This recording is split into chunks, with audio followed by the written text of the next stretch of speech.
दोस्तों, अमृता जी, ज़रा बताइए मेरी आवाज़ सही आ रही है? कमेंट बॉक्स में लिखिए।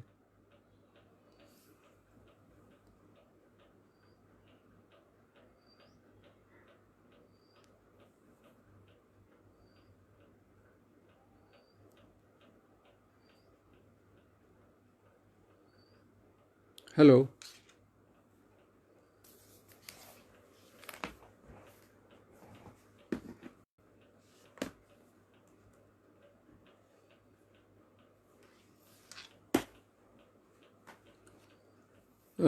दोस्तों, इस फेसबुक लाइव पर आपका स्वागत है और मुझे इसके लिए आमंत्रित करने के लिए बहुत बहुत धन्यवाद।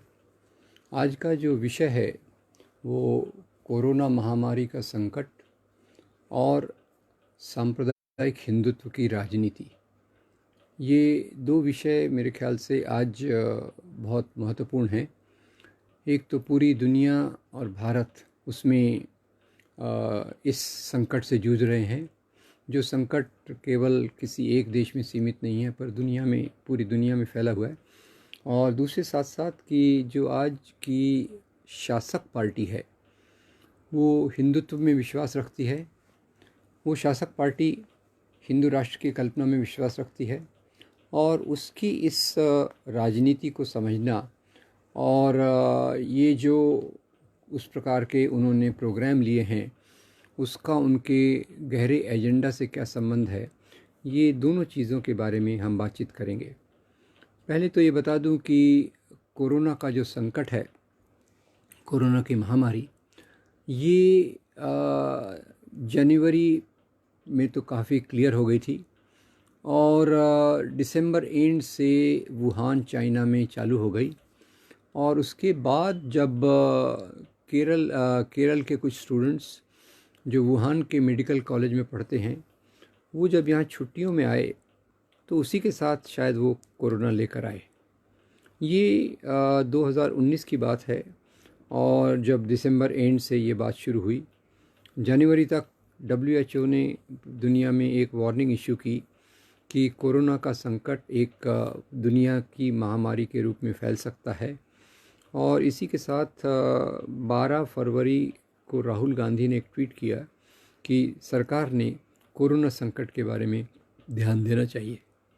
ये सब बातों को इग्नोर किया गया क्योंकि उस समय ये जो सरकार थी, एक तरफ तो अहमदाबाद के मोटेरा स्टेडियम में नमस्ते ट्रंप के कार्यक्रम की तैयारी कर रही थी और दूसरी तरफ उसी के बाद मध्य प्रदेश में सरकार का तख्ता पलट, वो जो MLA बिक्री खरीदी होती है, उसके साथ MP में कांग्रेस की गवर्नमेंट को गिराने में व्यस्त थी। इस सरकार की आंखें जब कोरोना के संकट में खुली तो वो आंखें खुली मार्च 20 के आसपास, जब उन्होंने जनता कर्फ्यू लगाया और उसके 4 दिन बाद 4 घंटे के नोटिस पे 24 मार्च को उन्होंने पूरे देश में कोरोना की बीमारी के रोकथाम के नाम पर एक लॉकडाउन लगवाया। अब खैर, ये लॉकडाउन जो किया गया और उसी के साथ साथ पहली बात जो देखने में आई कि इस सरकार ने जब ज़रूरत थी, जब करना चाहिए था, तब ये सरकार दूसरे कामों में व्यस्त थी, जैसे कि ट्रंप का स्वागत, मध्य प्रदेश में सरकार को गिराना। और जब इसकी आंखें खुली तो तुरंत फौरी तरीके से 4 घंटे के नोटिस पे लॉकडाउन कर लिया। और इस 4 घंटे के लॉकडाउन पे नोटिस के कारण गरीब मज़दूरों को जो शहरों में काम ढूंढ रहे थे, काम कर रहे थे, उन्हें बात समझ में आ गई कि इस शहर में जहाँ वो रहते हैं उनका कोई भविष्य नहीं है, तो अपने गांव की तरफ चल दिए। जिसके कारण कोरोना फैलने का एक सबसे बड़ा कारण है क्राउडिंग, लोगों का पास पास आना। वो एक प्रक्रिया चालू हो गई जिसके बारे में मेरे ख्याल से जितना ध्यान दिया जाना चाहिए वो आज भी नहीं दिया जा रहा। पहले तो ये होना नहीं चाहिए था और हुआ है तो उसके बाद रोकथाम के लिए जो करना चाहिए वो पूरी प्रक्रियाएं नहीं की गई। यहाँ तक कि राजनीति के खेल में जब एक पार्टी ने 1000 बसेस का इंतज़ाम किया तो तकनीकी कारणों से उस इंतज़ाम को फेल कर दिया गया और उसका उपयोग नहीं किया गया। मेरे ख्याल से ये तो ऐसा मौका था कि पार्टी कोई भी हो, काम करने वाला कोई भी हो, लोगों की मदद करने वाला कोई भी हो, गरीबों के साथ आने वाला कोई भी हो, सबका स्वागत किया जाना चाहिए। पर ये भी एक दर्दनाक बात सामने रही कि 1000 बसेस को वापस कर दिया गया, जो इन लोगों को ले जाने के लिए, इन लोगों यानी गरीब मज़दूर जो शहरों में आकर काम करते हैं, गांव से रोज़गार की तलाश में आके काम करते हैं। तो ये पहला अवलोकन है जो बहुत दुखदाई है कि कैसे कोई सरकार लोकतंत्र में इस प्रकार की नीतियां ले सकती हैं जो आम लोगों के हितों के खिलाफ है। क्योंकि लोकतंत्र में सरकार का मतलब होता है ऐसी सरकार जो पालक सरकार हो, गार्डियन स्टेट। इसका प्राथमिक काम होना चाहिए कि आम लोगों को तकलीफ़ ना हो, आम लोगों की समस्याएं ज़्यादा से ज़्यादा हल हों, और वो किसी समस्या में पड़े हैं तो उसका समाधान हो। तो इस बात का पूरा पूरा उल्लंघन किया गया। एक तरफ आज जहां हमारे गोडाउन्स में अनाज सड़ रहा है, दूसरी तरफ भूखमरी के कारण सैकड़ों, मेरे ख्याल से हज़ारों, क्या पता लाखों लोगों ने भूखमरी के कारण भी अपनी जान गंवाई। जितनी तकलीफ़ कोरोना के कारण हुई, उतनी तकलीफ़ ये जो मिसमैनेजमेंट, गैर व्यवस्था थी, जिसमें लोग एकदम भीड़ भीड़ करके साथ में गए, कईयों को तो पैदल जाना पड़ा, एक लड़की ने साइकिल पर गई सैकड़ों किलोमीटर अपने पिताजी को डबल सीट बिठाकर। तो ये एक जो बात हुई, ये हमें ध्यान में रखना चाहिए। दूसरी बात ये है कि इस समय सभी सरकारों ने इस प्रकार से काम नहीं किया।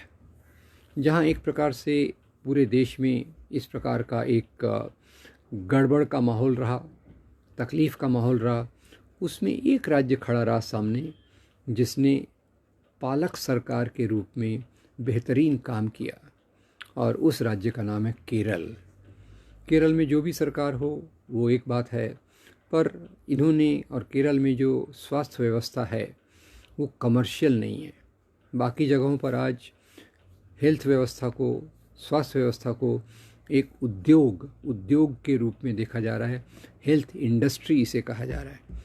वास्तव में ये जो हेल्थ है, ये जो ख़ास तौर से स्वास्थ्य का विभाग है, ये जनता की सेवा का होना चाहिए और राज्य का इसमें पूरा बैकिंग होना चाहिए।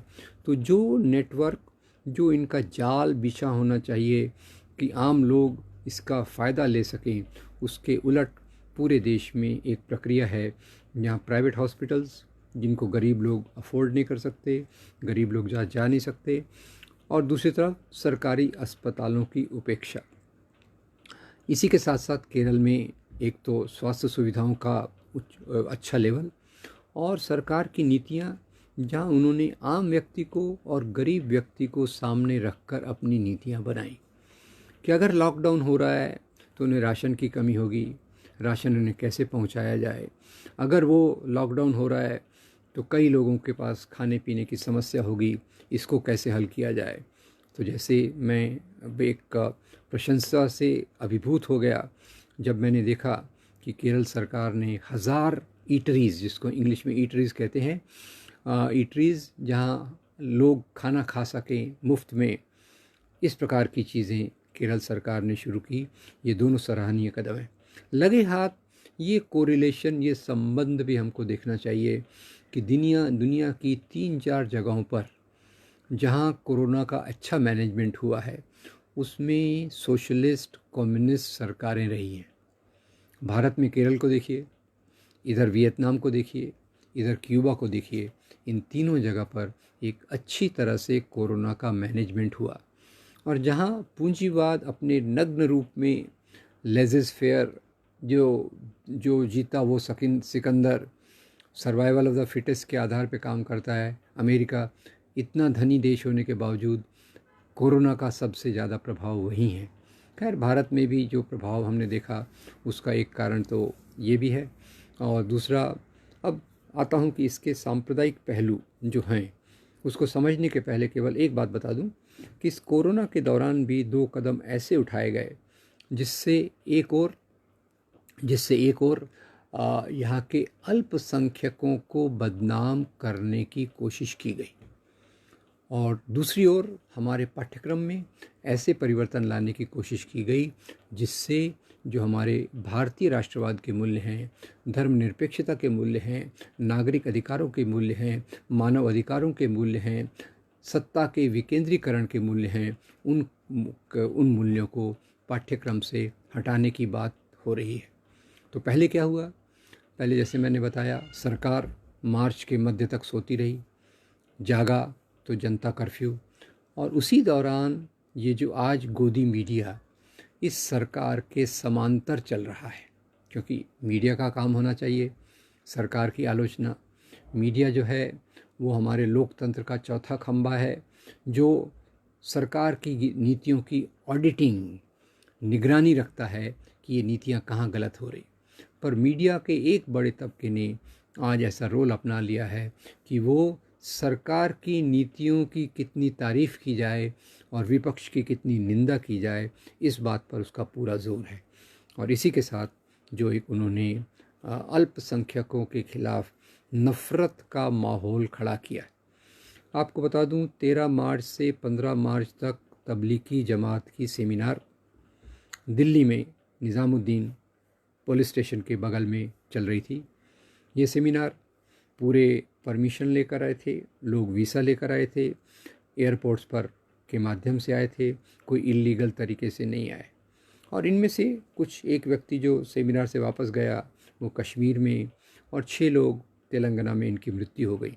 बस इसी बात को पकड़कर, जिसे गोदी मीडिया कहा जाता है, जो एक सरकार की नीतियों का सरकार की नीतियों की अंधी स्तुति करता है, उसने ये मीडिया साथ में सांप्रदायिक भी है, और इसने कहा कि तबलीगी जमात के लोग जानबूझकर कोरोना फैला रहे हैं, जानबूझकर कोरोना फैला रहे हैं, ये वहाँ कोरोना बॉम्ब बना रहे हैं, कोरोना जिहाद करने वाले हैं। अब आपको मैंने जैसे बताया, अगर हम क्रोनोलॉजी को समझें तो पहले से WHO की वार्निंग थी, राहुल गांधी का ट्वीट था, और उसी के साथ साथ अगर आप देखें तो तबलीगी जमात के पहले, जैसे मैंने बताया, नमस्ते ट्रंप के नाम पर करीब 2 लाख लोगों का जमावड़ा अहमदाबाद में हुआ, मोटेरा स्टेडियम में हुआ। तो कुल मिलाकर मोटेरा स्टेडियम में 1 लाख और 1 लाख बाकी लोगों से इनका संपर्क आया। अब ये जो संपर्क इनका आया, उसी में आप देखिए कि ये पहला कारण था जिससे कोरोना के स्प्रेड का बहुत बड़ा कारण आपको मिला। इसी दौरान कनिका कपूर नाम की एक बड़ी मशहूर गायिका वो भी आई, जो जिसका हज़ारों लोगों से इंटरेक्शन हुआ, बड़ी बड़ी मीटिंग्स में गई, बड़े बड़े रिसेप्शंस में गई, और एक सिख प्रचारक भी उसी दौरान यूरोप से लौट कर आए। तो मैंने आपको 3 स्रोत बता दिए तबलीगी जमात के पहले के, जो जिसमें भीड़ भी थी, अंतर्राष्ट्रीय आवागमन भी था, और कोरोना के आने की संभावना भी थी। उन सब चीज़ों को पीछे ढकेल कर केवल तबलीगी जमात और उसके बहाने मुसलमानों को कोरोना के लिए जिम्मेदार ठहराया गया। ये हिंदुत्व सांप्रदायिक राजनीति का पहला सिम्टम। और दूसरा, अभी MHRD मिनिस्ट्री ने कहा कि कोरोना के कारण हम सिलेबस का लोड कम कर रहे हैं, सिलेबस का वज़न कम कर रहे हैं, सिलेबस का कम में हो जाए ऐसा कर रहे हैं। और उसके लिए उन्होंने कुछ जो अलग अलग स्टैंडर्ड्स में किताबें चल रही हैं, उसके पाठ्यक्रम को कम करने के लिए कुछ चैप्टर्स को, कुछ अध्यायों को कम किया गया है। ये कौन से अध्याय हैं? एक हमारा जो फेडरल स्ट्रक्चर है, और उसी के साथ साथ लोकल सेल्फ गवर्नमेंट, ये 2 अध्यायों को निकाला जा रहा है। अब फेडरलिज्म और लोकल सेल्फ गवर्नमेंट का क्या मतलब है? मतलब ये है कि हमारा जो लोकतंत्र है उसमें सत्ता का विकेंद्रीकरण होना चाहिए, और इस सत्ता के विकेंद्रीकरण के चलते एक तरफ लोकल सेल्फ गवर्नमेंट और दूसरी तरफ फेडरलिज्म की कंसेप्ट, फेडरलिज्म की बात, जिससे सेंटर स्टेट रिलेशंस और स्टेट्स में भी पावर हो और सत्ता कुछ हाथों में सीमित ना हो, इसका है ये चैप्टर हटाया जा रहा है। दूसरा, नागरिकता। अब नागरिकता तो हमारा प्राथमिक अधिकार है, और ये नागरिकता हमारे धर्म पर आधारित नहीं है, हमारी जाति पर आधारित नहीं है, हमारे लिंग पर आधारित है। Our citizenship is not based on our caste, religion, language और जेंडर। तो उसको हटाया जा रहा है। फिर धर्मनिरपेक्षता का जो चैप्टर है उसको हटाया जा रहा है। वैसे ही मैं इस बात पे आऊँगा कि कैसे कोई भी सांप्रदायिक राजनीति हो, कोई भी सांप्रदायिक राजनीति हो, सांप्रदायिकता के लिए एक फंडामेंटलिज्म शब्द भी इस्तेमाल किया जाता है। मिले जुले शब्द हैं, मैं उसका एग्जैक्ट सोशियोलॉजिकल पॉलिटिकल साइंस का मीनिंग नहीं दूंगा, पर धर्म के नाम पे जो राजनीति होती है उसको और सुधार के कहूँ तो धर्म की पहचान का उपयोग करके जो राजनीति होती है वो या तो सांप्रदायिक, कम्युनल या फंडामेंटलिस्ट राजनीति होती है। और ये सब प्रकार की राजनीति जो फंडामेंटलिस्ट होती है वो ज़्यादातर इन मुद्दों को एक गहराई से नहीं लेती, जनता के वेलफेयर को गहराई से नहीं लेती।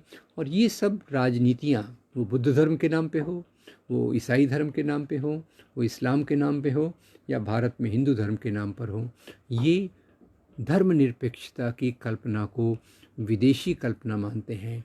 इन्हें लगता है कि उनके देश के लिए सूटेबल नहीं है।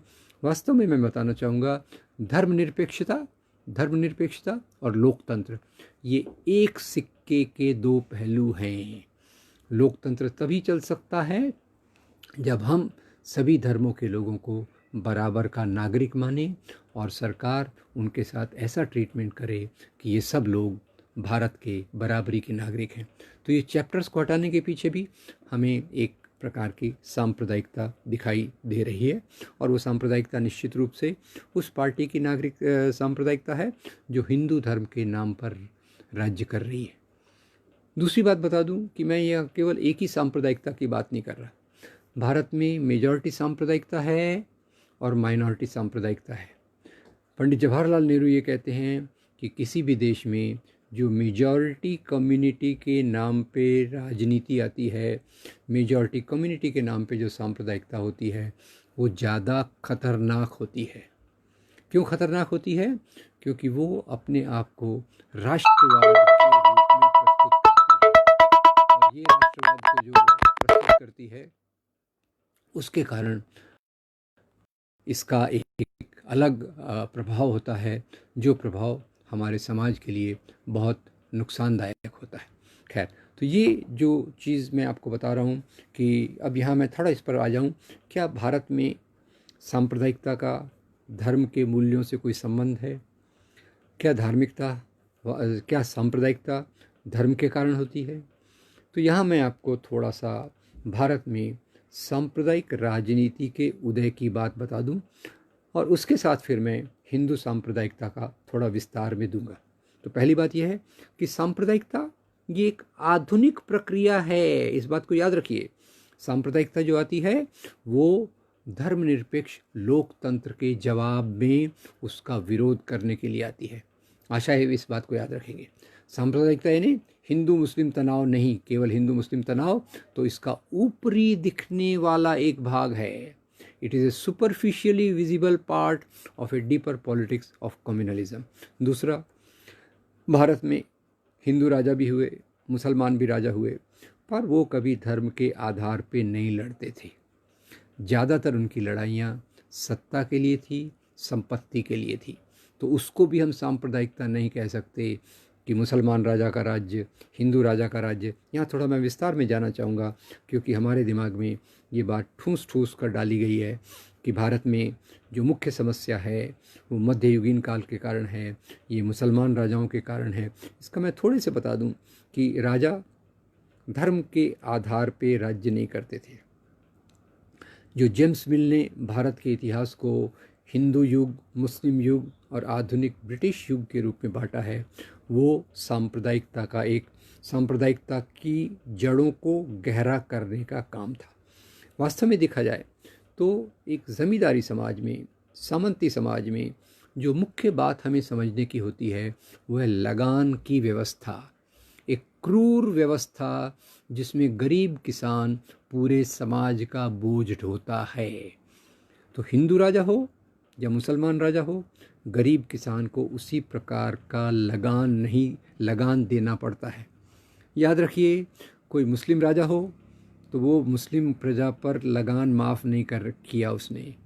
कोई हिंदू राजा हो तो उसने हिंदू प्रजा पर लगान माफ़ नहीं किया। वास्तव में तो कई बार हिंदू मुसलमान राजा लड़े, सत्ता के लिए लड़े, पर इनका मेल जोल भी था। आज हमें जो लगता है कि हिंदू एक तरफ मुसलमान एक तरफ, ये गलत है। महात्मा गांधी अपनी किताब हिंद स्वराज में इसको बहुत रेखांकित करते हैं कि मुसलमान राजाओं के राज्य में हिंदू लोग रहते थे, हिंदू राजाओं के राज्य में मुसलमान रहते थे। हिंदू मुसलमान राजा आपस में लड़ाई करते थे सत्ता के लिए और मिलजुल कर राज्य भी करते थे। तो सांप्रदायिकता को राजाशाही के दौर में ले जाना गलत है। तो पहले राजाशाही का दौर समझ लेते हैं हम। राजाशाही के दौर में एक लगान गरीब किसान से लेकर राजा महाराजा तक टैक्स उनका जाता है, और ये प्रशासन हिंदू राजा का हो या मुसलमान राजा का हो, उस प्रशासन में केवल मुसलमान या हिंदू नहीं रहते थे। जैसे आपको पता होगा अकबर के दरबार के 9 रत्नों में 2 हिंदू राजा थे, एक राजा बीरबल और दूसरे राजा टोडरमल। ये अकबर के दरबार में थे। और जिस औरंगज़ेब को सबसे खराब, खतरनाक, खूंखार, हिंदू विरोधी, कट्टर माना जाता है, उस औरंगज़ेब के दरबार में 34% अधिकारी हिंदू थे। और ये बात प्रोफेसर अतहर अली ने अपनी किताब the composition of Mughal administration में बताई है। तो खैर, वैसे ही अभी आप देख लीजिए, हमारे छत्रपति शिवाजी महाराज जो महाराष्ट्र के एक भाग में राज करते थे, तो उनके भी सेना में करीब 35% सिपाही ये मुसलमान थे, और उनके 12 सेनापति थे। उनके 12 सेनापति ऐसे थे जो मुसलमान थे। सिद्दी संबल, इब्राहिम गारदी, हैदर अली, ये सब थे। और उनके जो सबसे बड़े गोपनीय सचिव थे शिवाजी महाराज के, उनका नाम था मौलाना हैदर अली। तो और आज तो खैर सांप्रदायिक राजनीति इस प्रकार से चल रही है। जैसे मैंने बताया, वो अपने एजेंडा को गहरा करने के लिए एक किताबों में परिवर्तन भी लाती है। और अभी अभी थोड़े सालों पहले एक बड़ा मज़ेदार परिवर्तन उन्होंने राजस्थान की किताबों में लाया। राजस्थान की किताबों में क्या परिवर्तन लाया कि हल्दी घाटी के मैदान में अकबर और राणा प्रताप की जो लड़ाई हुई, उसमें हम जैसा जानते हैं कि अकबर जीत गए और राणा प्रताप हार गए। तो उन्होंने किताबों में परिवर्तन ला दिया कि इस लड़ाई में राणा प्रताप जीत गए, अकबर हार गए। अब इसका क्या मतलब है मुझे नहीं पता, पर एक बात निश्चित है कि ये लड़ाइयों को हिंदू मुसलमान के नज़रिए से देखते हैं। इसी एक ही लड़ाई को मैं आपके सामने विस्तार में रखना चाहूँगा। हल्दी घाटी के मैदान में जो अकबर और राणा प्रताप की लड़ाई हुई थी, उसमें अकबर खुद हल्दी घाटी नहीं आए थे। तो अकबर के बदले कौन आया था? अकबर के बदले जो आए थे उनका नाम था राजा मान सिंह। तो अकबर की फ़ौज में हिंदू भी है, मुसलमान भी है। और राणा प्रताप का जो साथ दे रहे थे एक बड़े सेनापति का नाम था हकीम खान सूर। तो ये सत्ता कोई हिंदू मुस्लिम के आधार पे नहीं थी, सत्ता एक राजाशाही व्यवस्था का भाग था। और इसी के साथ साथ एक शिवाजी का भी मैं उदाहरण दे दूं। शिवाजी और अफजल खान की लड़ाई, शिवाजी और औरंगज़ेब की मुठभेड़। तो शिवाजी और अफजल खान की जो लड़ाई हुई, उसमें शिवाजी का जिसने साथ दिया उसका नाम था रुस्तमे जमान, और अफजल खान के साथ जो उनका सचिव था उनका नाम था कृष्णाजी भास्कर कुलकर्णी। औरंगज़ेब की तरफ से शिवाजी महाराज से जो मुठभेड़ करने आता था उसका नाम था राजा जयसिंह। राजा जयसिंह, राजा जसवंत सिंह, ये औरंगज़ेब के प्रशासन के 2 बहुत बड़े अधिकारी थे। तो खैर, मुस्लिम राजा, हिंदू राजा, पर व्यवस्था थी राजाशाही। किंगडम्स के असूल पूरे दुनिया में एक प्रकार के होते हैं। और वो असूल क्या होते हैं? वो असूल होते हैं जन्मजात ऊंच नीच। जन्मजात ऊंच नीच यानी क्या? जन्मजात ऊंच नीच यानी एक तरफ होती है, जैसे यूरोप में देखिए तो गरीब किसान जिसको सर्फ कहा जाता था, और दूसरा राजा के परिवार के लोग, प्रिंसेस वगैरह वगैरह। ठीक है, तो ये आधार भी उनके थोड़ा जन्म से ही चलता था। अब दूसरी बात जैसे देखें, अब तो जो ऊंच नीच राजाशाही के दौरान थी, ख़ास तौर से भारत में अगर देखें, भारत में हिंदू राजा शीर्ष पे था या मुसलमान राजा शीर्ष पे था। जो ऊंच नीच थी वो 3 आधार पे चलती थी, और ये ऊंच नीच जन्म के आधार पे थी। तो 3 ऊंच नीच कौन सी थी राजाशाही के दौरान? नंबर 1 ज़मींदार और किसान। नंबर 2 वर्ण जाति व्यवस्था की ऊंच नीच, ब्राह्मण क्षत्रिय वैश्य शूद्र और ऊंची जातियां नीची जातियां। और तीसरी ऊंच नीच पुरुष और स्त्री के बीच में। तो खैर, राजाशाही को आधुनिक लोकतंत्र से कंफ्यूज मत कीजिए। और उस समय सांप्रदायिकता नहीं थी। कुछ तबके आपस में लड़ते थे, कुछ समाज में बहुत सारे मुद्दे हैं जिनके कारण लोगों में डिफरेंसेस होते हैं, लोगों में बहुत फ़र्क होता है। जैसे शिया सुन्नी का झगड़ा होता था, शैव वैष्णव का झगड़ा होता था। यूरोप में देखें तो प्रोटेस्टेंट कैथलिक्स के भी कई प्रकार के झगड़े थे। तो ये एक उनका जो लड़ाइयाँ थी, उनके पीछे राजनीतिक सत्ता हथियाने का काम ज़्यादातर नहीं था। ये कुछ और आधार पे चलती थी, सामाजिक आर्थिक उनके पहलू थे। तो खैर, तो भारत में सांप्रदायिक राजनीति कैसे आई? उसमें सांप्रदायिक राजनीति देखेंगे तो उसमें हम एक हिंदू सांप्रदायिक राजनीति को भी हम देख लेंगे। उसी पर मैं ज़्यादा फोकस करूँगा। पर उसके पहले पृष्ठभूमि में ये समझ लें कि भारत में सांप्रदायिक राजनीति कैसे आई। राजाशाही युग के बाद भारत में आया उपनिवेशवाद। उपनिवेशवाद यानी क्या? उपनिवेशवाद यानी यहाँ ब्रिटिश हुकूमत, कॉलोनियलिज्म, ब्रिटिश हुकूमत आई। और ब्रिटिश हुकूमत के आने के बाद ही ये 3 प्रकार के राष्ट्रवाद यहाँ अस्तित्व में आए। और एक तरफ मुस्लिम सांप्रदायिकता, एक तरफ हिंदू सांप्रदायिकता।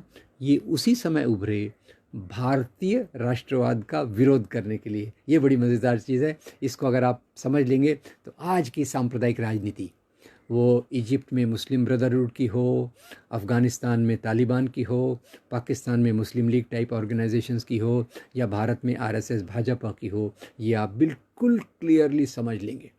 तो हम थोड़ा सा कॉलोनियल पीरियड को देखते हैं, ब्रिटिश राज को देखते हैं।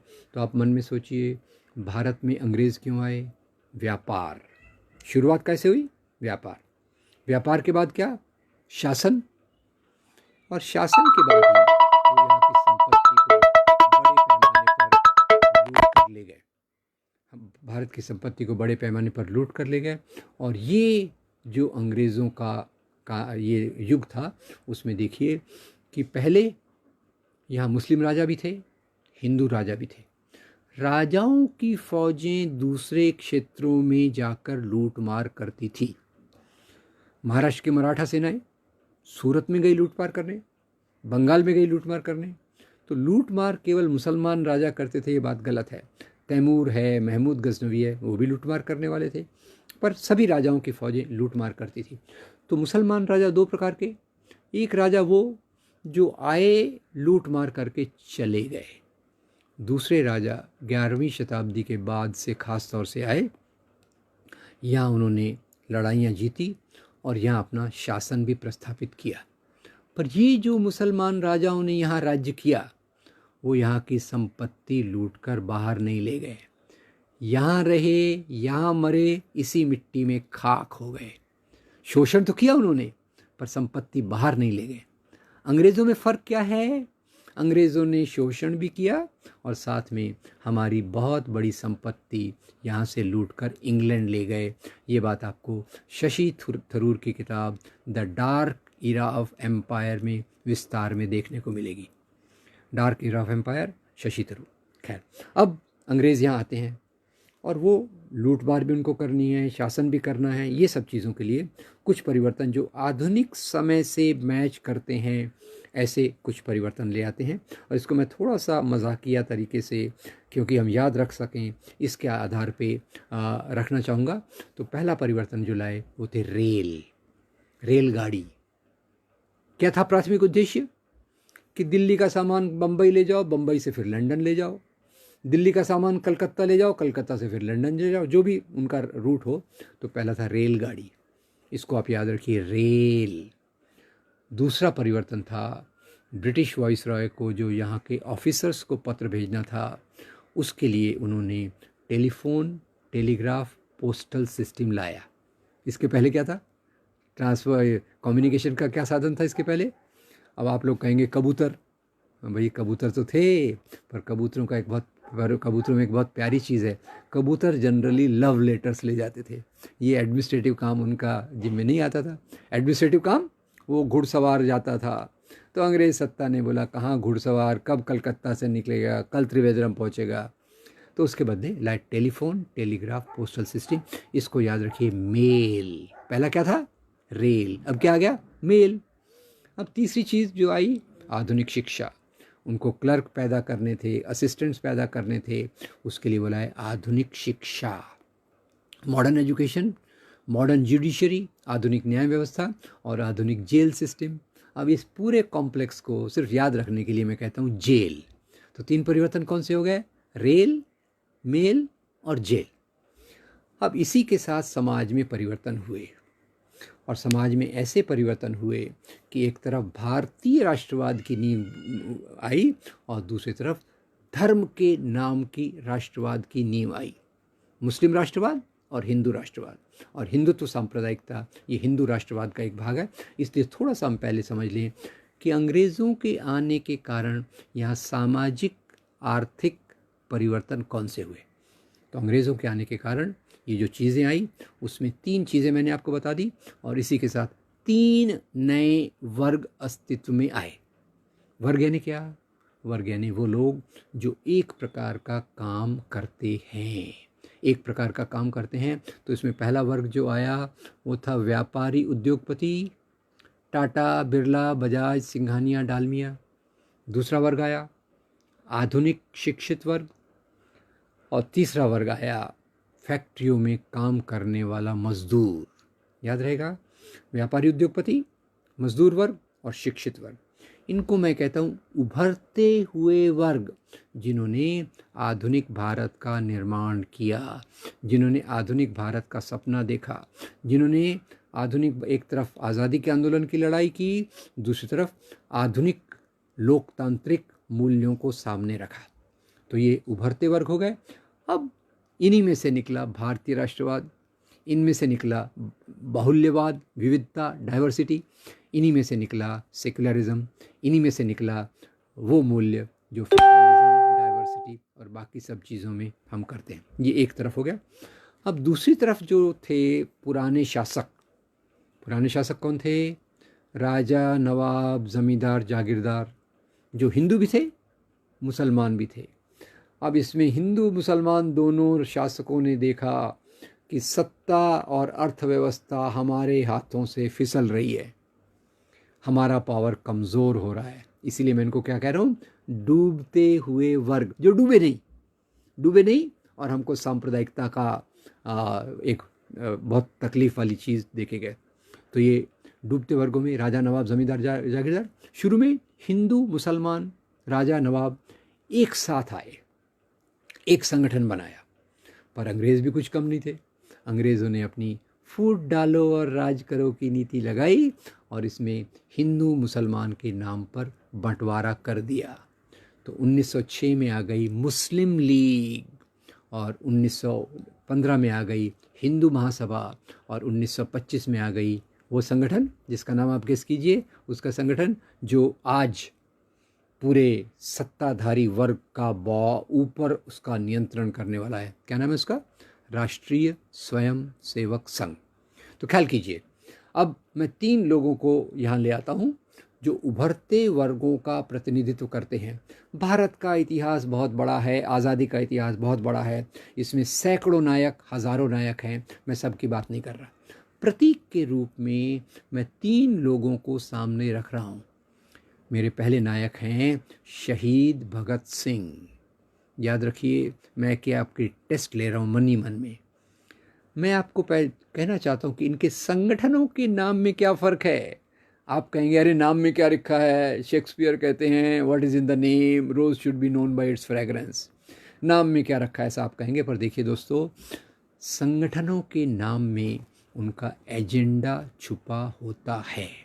और इसीलिए शहीद भगत सिंह का पहला संगठन था नौजवान भारत सभा, बाद में हिंदुस्तान सोशलिस्ट रिपब्लिकन एसोसिएशन, याद रखिएगा। मेरे दूसरे नायक हैं भीमराव बाबा साहब आम्बेडकर। आप में से कई लोग मुझे लाल सलाम जय भीम कर रहे हैं, मेरा भी लाल सलाम और जय भीम आप सबको। ये दोनों चीज़ें मेरे लिए बहुत महत्वपूर्ण हैं। आम्बेडकर ने क्या कहा? आम्बेडकर ने जो बाद में संगठन बनाया, जो संगठन की रूपरेखा रखी, वो संगठन की रूपरेखा, उसका पार्टी का नाम था रिपब्लिकन पार्टी ऑफ इंडिया। और तीसरा जो संगठन बना, अब वो मैं किसी पार्टी से बिलोंग नहीं करता और कभी शायद करूँगा भी नहीं, केवल धर्मनिरपेक्ष विचारों का प्रचार करने के लिए लगा रहूँगा जहाँ तक मेरे से बन सके। फिर भी मैं एक संगठन का नाम आपको कहता हूँ जिसने आज़ादी के आंदोलन का नेतृत्व किया, और इसके 4 नायकों को मैं आपके सामने रख रहा हूँ। सोचिएगा, अभी तक मैंने एक व्यक्ति की बात की, अभी मैं 4 रख रहा हूँ। क्यों? सोचिएगा। पहले मौलाना अबुल कलाम आज़ाद, दूसरे एनी बेसेंट, तीसरे सरदार बलदेव सिंह और चौथे मोहनदास करमचंद गांधी। संगठन का नाम क्या है?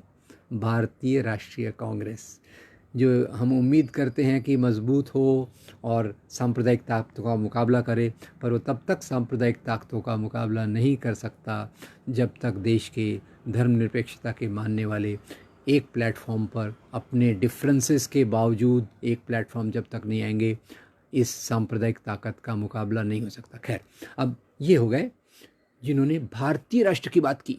देखिए, इनके नाम में कहीं भी धर्म नहीं है।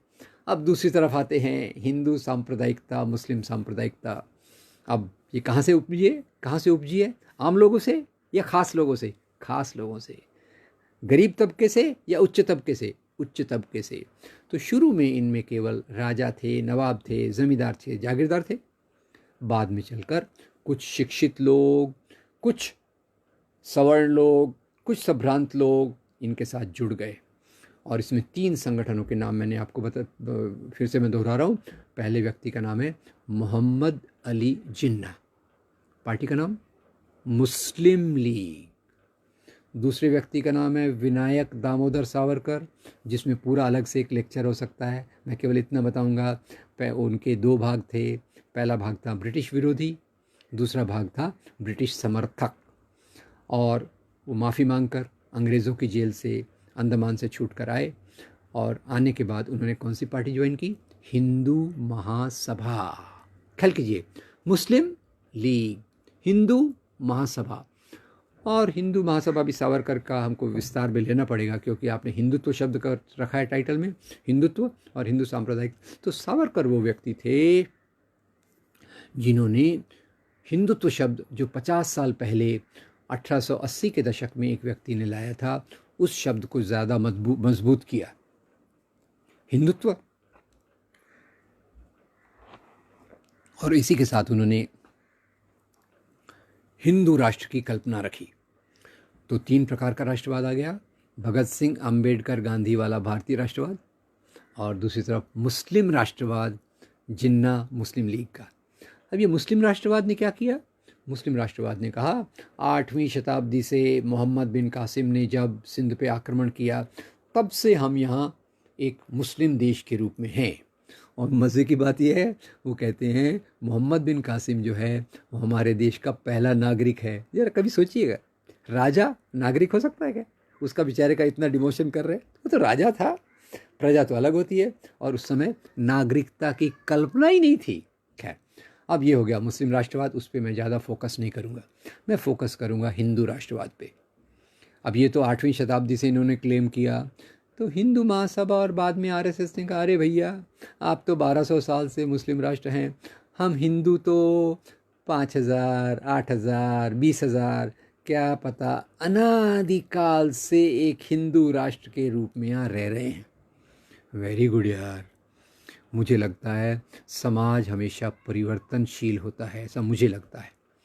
मुझे ये भी लगता है कि हिंदू शब्द जो अस्तित्व में आया वो केवल 8वीं शताब्दी से आया। जिनको हिंदू धर्म कह के पूजते हैं, उन धर्मों में हिंदू शब्द का इस्तेमाल नहीं है। हिंदू शब्द वास्तव में जो आया वो आया ये उन्होंने कॉइन किया, जिनको आज हम बहुत नफ़रत करते हैं। वो लोग जो पश्चिम से आए, ख़ास तौर से पर्शिया, ईरान, उस एरिया से आए इस तरफ, क्योंकि पहले वीज़ा पासपोर्ट तो था नहीं। कोई ऐसा नहीं है कि भाई कोई आया गया तो आक्रामक हो गया। लोग आते जाते थे, दुनिया में आना जाना पहले भी था। राजाओं का भी अपने क्षेत्र से बाहर आना जाना पहले भी था। और राजाओं की जो सीमाएं थी, उनके देश की, उन देश तो उस समय था ही नहीं, उनके राज्य की जो सीमाएं थी उनकी तलवार की नोक पर तय होती थी, उनकी शक्ति के आधार पर तय होती थी। तो खैर, तो हिंदू शब्द कि इसको हम देखें, अभी हम मुस्लिम सांप्रदायिकता को छोड़ देते हैं। पाकिस्तान में हमारे दोस्त परवेज़ हुडभाई वगैरह उसका मुकाबला कर रहे हैं और हम उनको पूरा समर्थन कर रहे हैं। हम ये भी उम्मीद करते हैं कि पाकिस्तान में भी एक दिन लोकतंत्र आएगा, सेकुलरिज्म मजबूत होगा और तभी हमारे उसके संबंध पहले से बेहतर होंगे। खैर, लीव असाइड। अब हम आते हैं, ये शब्द जो हिंदू सांप्रदायिकता निकली, इसमें ये 3-4 शब्द समझने के हैं। पहला शब्द है हिंदू, दूसरा शब्द है हिंदू धर्म, तीसरा शब्द है हिंदुत्व, चौथा शब्द है हिंदू राष्ट्र। ये 4 शब्दों को आप समझिए। इसके खेल में भी कई बार हमको उलझाए रखते हैं। तो मैंने क्या कहा, हिंदू शब्द के ओरिजिन की भी 2-3 थेरीज़ हैं। मैं एक थेरी को मानता हूँ जो रोमिला थॉपर ने दी हुई है। रोमिला थॉपर की थेरी हमको बताती है कि हिंदू शब्द उन पाश्चात्य लोगों द्वारा दिया गया, ख़ास तौर से पर्शिया, ईरान, वेस्ट से जो आए, उन्होंने सिंधु नदी को क्रॉस किया। उनकी भाषा में स के बदले ह का इस्तेमाल ज़्यादा होता है, तो सिंधु का क्या हो गया, हिंदू। और ये हिंदू शब्द जो इस्तेमाल हुआ, सबसे पहले भौगोलिक रूप में इस्तेमाल किया गया। आज कई बार हमको कंफ्यूज करने के लिए कहते हैं, आज हिंदू शब्द मुख्य रूप से एक धर्म के आधार पर प्रस्तुत किया जाता है, पर उस समय इसकी शुरुआत कहाँ से हुई, भौगोलिक रूप में। तो आज हमको जब कंफ्यूज करते हैं तो कहते हैं हम सब हिंदू हैं, पर आज हिंदू शब्द का मुख्य इस्तेमाल भौगोलिक रूप में नहीं होता, ये धर्म के नाम पर होता है। और कौन से धर्म का कौन सा भाग, वो भी देखेंगे। फिर दूसरा हिंदू धर्म। अब हिंदू धर्म का उसमें अगर हमको समझना है तो यहाँ बहुत सारी परंपराएं थी। हिंदू धर्म दूसरे धर्मों से अलग है, क्रिश्चियनिटी से अलग है, इस्लाम से अलग है, सिखिज़म से अलग है, जैनिज़्म से अलग है, बुद्धिज़्म से अलग है।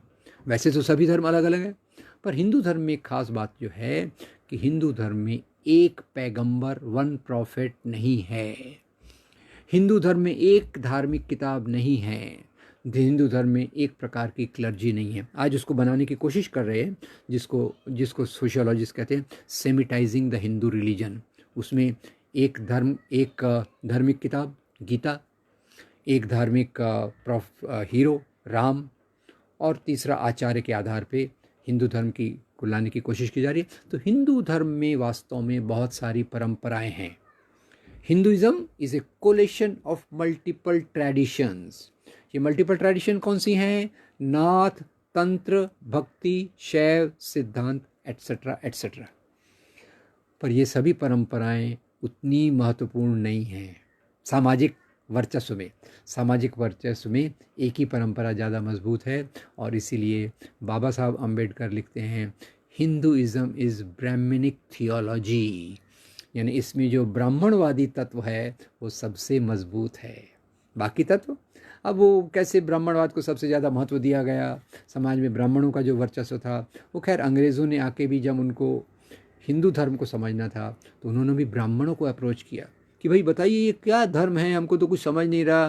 कोई इसकी पूजा कर रहा है, कोई उसकी पूजा कर रहा है, कोई ये किताब को सामने रख रहा है, कोई वो किताब को सामने रख रहा है। तो ब्राह्मणों ने बराबर क्लैरिटी से वेदों को, मनुस्मृति को, अपने आप को सामने रख के कहा कि ये हिंदू धर्म है। तो वहाँ से इसीलिए अम्बेडकर जी लिखते हैं कि हिंदुइज्म इज़ ब्राह्मणिक थियोलॉजी, क्योंकि ब्राह्मणिज्म इसका डोमिनेंट पार्ट है। पर ऐसा नहीं है कि इसकी दूसरी टेंडेंसीज़ नहीं है, इसकी दूसरी भी टेंडेंसीज़ हैं। संत कबीर भी राम को मानते थे, गांधी भी राम को मानते थे, गांधी भी हिंदू थे, पर गांधी के लिए ईश्वर अल्लाह दोनों एक समान थे।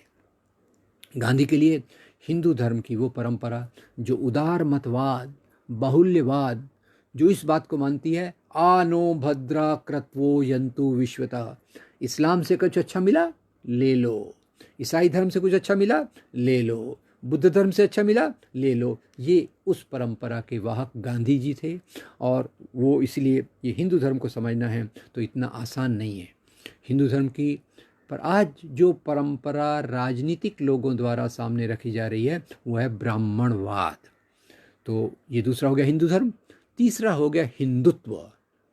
हिंदुत्व शब्द वैसे वास्तव में एक बंगाली सज्जन, बंगाली इंटेलेक्चुअल ने 1880 के दौरान रखा, और उसके बाद सावरकर ने इसको अपनी किताब हु इज़ ए हिंदू में ज़्यादा इलेबोरेट किया, ज़्यादा विस्तार से लाया। अब सावरकर के अनुसार हिंदुत्व यानी 3 चीज़ों के आधार पे बनता है। There are 3 pillars of Hindutva. Number 1 Aryan race.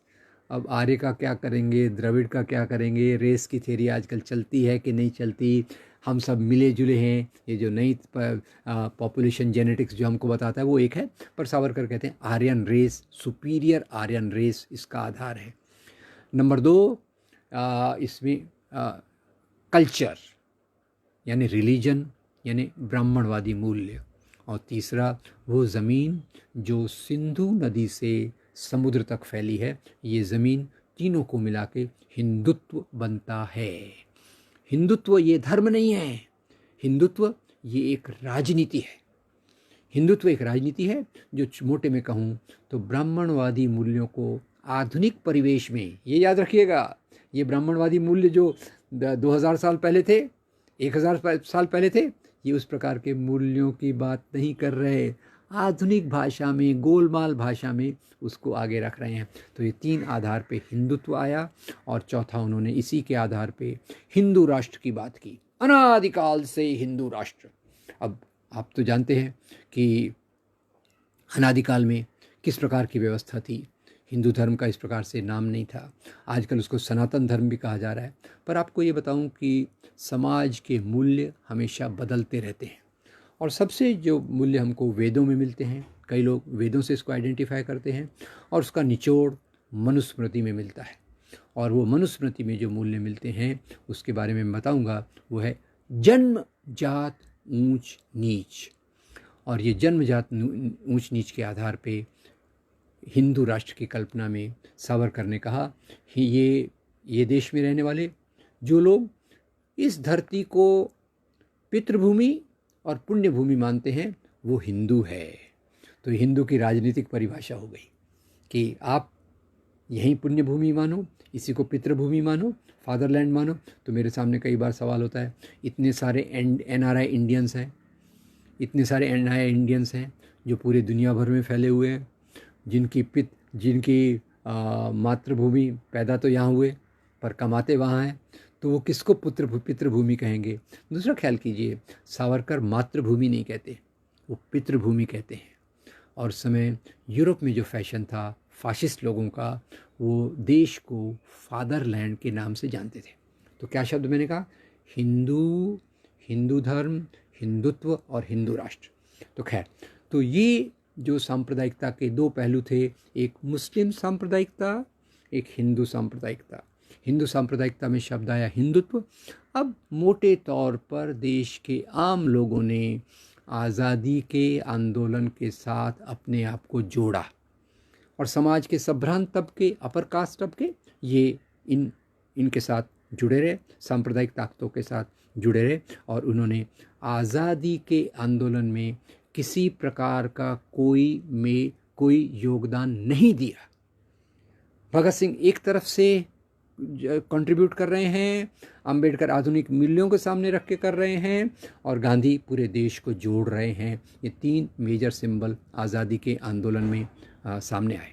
तो खैर, अब हिंदू सांप्रदायिकता की जो हम बात करें, ये मुख्य रूप से आज की पे आ जाते हैं RSS की जो राजनीति को हम देख लें, तो खैर RSS 1925 में बनी। आज ये हिंदू सांप्रदायिकता का सबसे बड़ा संगठन है, और वास्तव में ये बड़ा संगठन है। मेरा विश्वास कीजिए, इन लोगों ने पिछले 95 ईयर्स से लगातार बार ये लोग काम करते रहे, और उन्होंने पहले स्वयं सेवक और फिर प्रचारक, इसके माध्यम से एक नैरेटिव समाज में फैलाया। ये नैरेटिव क्या है?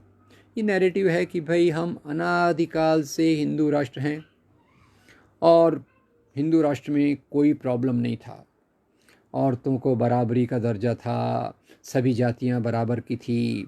तो समस्या कहाँ हुई? समस्या हुई मुसलमानों के आने के बाद, क्रिश्चियंस के आने के बाद, जब यहाँ ऊंच नीच की बात आ गई। अब खैर, ये इनके नैरेटिव में इन लोगों ने जो बात की, तो मोटे तौर पे पहले मैं एक बात और आपको बता दूं। एक second, just give me a minute.